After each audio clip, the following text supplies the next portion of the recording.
is you put just a little bit in the end of your plier, just like, you know, that much.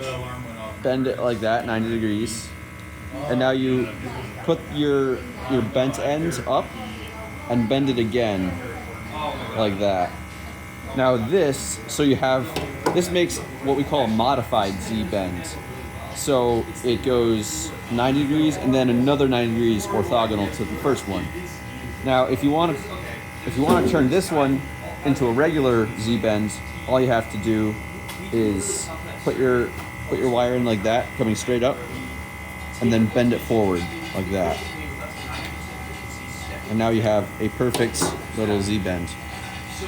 Now the modified Z-bend is nice because it allows you to actually put your rod in like from the side without actually having to change it.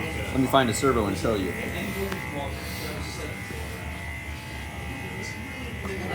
So let's say you've got a servo right here.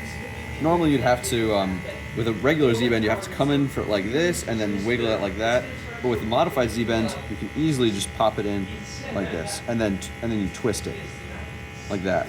The disadvantage of the modified Z-bend is that it's a little bit easier to pop out.